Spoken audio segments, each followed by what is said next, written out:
അപ്പോൾ ഇന്ന് ഞാനൊരു കഥാപ്രസംഗമാണ് പറയാൻ പോകുന്നത്. പക്ഷെ അതിന് മുമ്പ് ഒരു കാര്യം പറഞ്ഞോട്ടെ.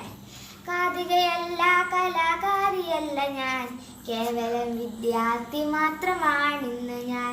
കാതികയല്ല, കലാകാരിയല്ല ഞാൻ, കേവലം വിദ്യാർത്ഥി മാത്രമാണിന്ന് ഞാൻ.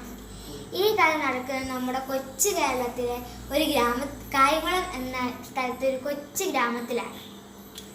അവിടേക്ക് പോകണമെങ്കിൽ നമുക്ക് വഞ്ചിയിൽ കയറണം. അപ്പോൾ എല്ലാവരും വഞ്ചിയിൽ കയറൂ. ഇവിടുന്ന് ഇറങ്ങി അങ്ങ് അറ്റത്ത് നോക്കൂ, ഒരു കൊച്ചു ഓലയും കൊണ്ടുള്ള ഒരു വീട് കാണും.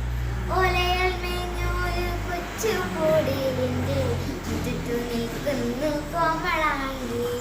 ഓലയാൽ മേഞ്ഞൊരു കൊച്ചു കൂടിലിൻ്റെ മുറ്റത്തു നിൽക്കുന്നു കോമളാങ്കി. നമ്മുടെ നാട്ടിലെ ചാണകവും ചപ്പ് ചവറും ചാരവും ഇട്ട് നട്ട് വളർത്തിയ ഒരു നാടൻ തെങ്ങ. ആ തെങ്ങിൻ്റെ ഓലയാൽ മേഞ്ഞൊരു കൊച്ചു കുടിലിൻ്റെ മുറ്റത്ത് നിൽക്കുന്നു കോമളാങ്കി. ഓലയാൽ മേഞ്ഞൊരു കൊച്ചു കുടിലിൻ്റെ മുറ്റത്ത് നിൽക്കുന്നു കോമളാങ്കി.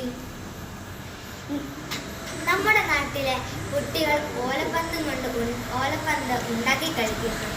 ആ തെങ്ങിൻ്റെ ഓല കൊണ്ട് ഓലയാൽ മേഞ്ഞൊരു കൊച്ചു കുടിലിൻ്റെ മുറ്റത്തു നിൽക്കുന്നു കോമളാങ്കി.